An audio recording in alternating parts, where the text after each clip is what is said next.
Hey guys, got a little draft buddy. Teddy, can you say hi to the camera? Hi. Hello. Who are we picking today?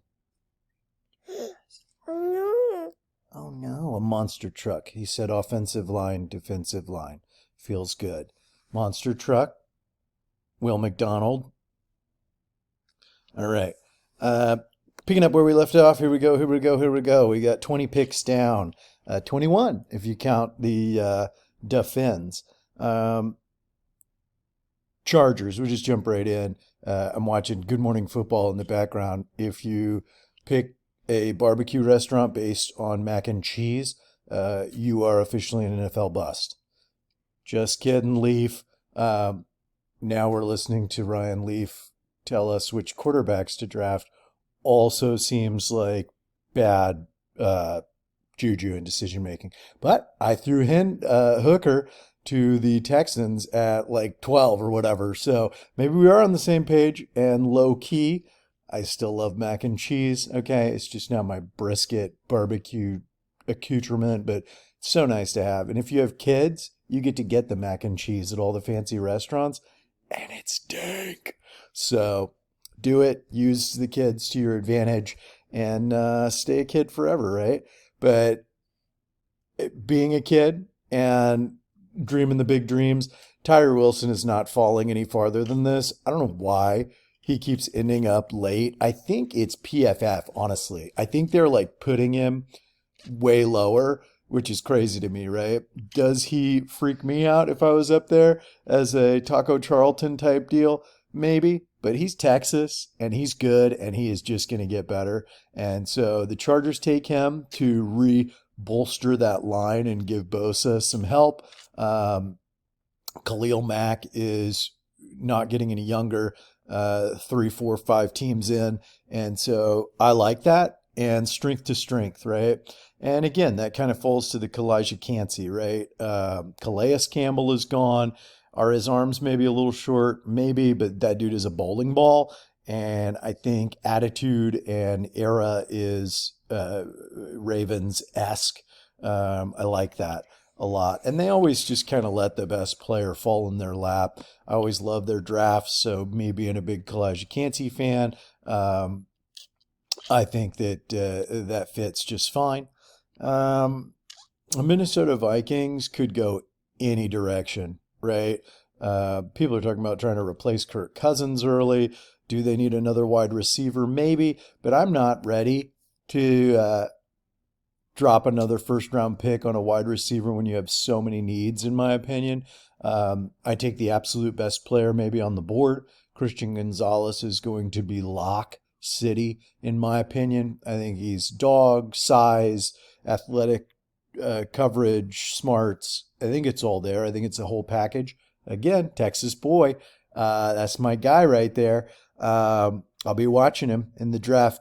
Grab my Twitter handle, and you can see all of the players from North Texas and the Texas areas that are going in the draft from like high school and stuff. Kind of fun. And then one of my favorite guard, a true mauler road grader guard in the draft is Osiris Torrance. And I think the Jacksonville Jaguars and Doug Peterson is my dude. And you build off those marquee best player types. And I just think the value there, and that's about right. And I think he's going to be tremendous. The reason I don't absolutely love him for the Dallas Cowboys is, again, in the last video, we're talking about flipping left to right side. And he is literally, for me, like your 5, 10 year right guard guy, right? Maybe he can learn to play left guard. I don't know the guy. I don't know his coaches. I don't know his history, but that's plug and play beast mode on the right side. And don't tell me that being 330 is a bad thing, okay, in the middle of your offensive defensive line, okay? There's only so many big boys, and you love to see a fat guy score, and you love to see a fat guy dance, all right? Don't hate the player, hate the buffet at the facilities. New York takes Quentin Johnson. I think that is just hog heaven for them. They have drafted 10 slot receivers in the last 5 years, I swear, and they have no wide receivers. Now, obviously, I'm being a little bit facetious there, but that's a dream come true for them. And I think that he could really unlock another key. Either he is work ethic concerning for me, or he was maybe actually just a little bit bored in college and it's time for him to step up to the bigs. It just bothers me when a true number one doesn't show out in the biggest moments, right? You get two giant catches, two giant drops, and when I don't hear his name for an entire championship game, that's maybe the coach's fault, right? You feed and you force the ball to your superstars in those big moments, and I don't think that TCU did that. And so, he has the potential to be DeAndre Hopkins, or he has the potential to be Laquan Treadwell. Obviously, if he goes to the Giants, I hope that he is a ginormous bust. But again, Texas boy, Texas player, Dallas guy, and I wish him nothing but success. I hope he is a monster, and him against Diggs and Stephon Gilmore for the next couple of years could be some really fun football. All right. And then we get to Dallas. Now, I want you guys to know, I think the Eagles had a great draft. I think the Giants had a great draft in this. But I will say, I took my guys, and I stand by that. Way that the board fell, I'm not taking Gibbs at 26. I'm not taking Darnell Washington at 26. I'm taking John Michael Schmitz. And I think that he is just an incredibly solid guy. He looks like, at the combine, you could mistake him for Peter Schwartzky. Okay? Build, shape, thick, all the way through his body with a fairly athletic middle. And I think that he has the feet. I think that he is a technician. And I think that he has the strength to step in and play left guard day one. And I think his ceiling is potentially higher than a lot of other choices later.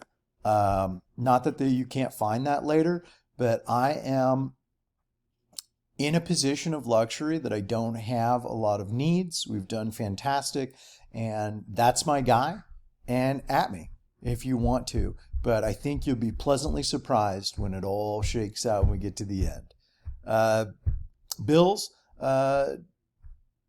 aren't as close to home, and they do take Gibbs. Maybe the best player. They need a running back. La la la la la. They have a strong team, and he can be transcendent for them as they try and take some of that burden in the run game off of Josh Allen.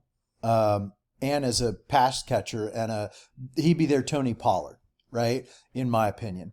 And who could be mad about that? The Bengals, also in a similar position, and they take Darnell Washington. I just want you to pause for a moment. And in heavy pass pro sets, he's in there as a sixth offensive lineman, like a tackle, swing tackle. And then in other situations, which you don't know the difference, right? You have Jamar Chase, T. Higgins, Tyler Boyd, and Darnell Washington out there running routes. I don't want any part of that. Do you? No, you don't. Saints have a lot of defensive rebuilding identity to find anew with Derek Carr, and lots of question marks out there at O-line, and they have done a really good job of keeping that defense awesome with some exchanged parts. But I'm taking a lockdown top cornerback, and it's Deonte Banks. I think he's all business, and I think he fits that profile, and I like that value there. And I told you weren't going to like this Eagles draft, because look at that. Will McDonald falls right into the Eagles' lap, and they need edge. They need some fresh rushmen to keep that team going, and they get it. Falls right in their lap. And then you want to talk about falls in their lap. How about Zay Flowers to the Chiefs with Patty Mahomes, Sky Moore, Travis Kelce, whoever their big men are that they brought back, and the rich keep getting richer, right? That feels good, looks good, and I absolutely love it. Patty Mahomes is the best player in the NFL, and I don't think it's close. And that is just so much fun right there. Let's keep it going all draft day.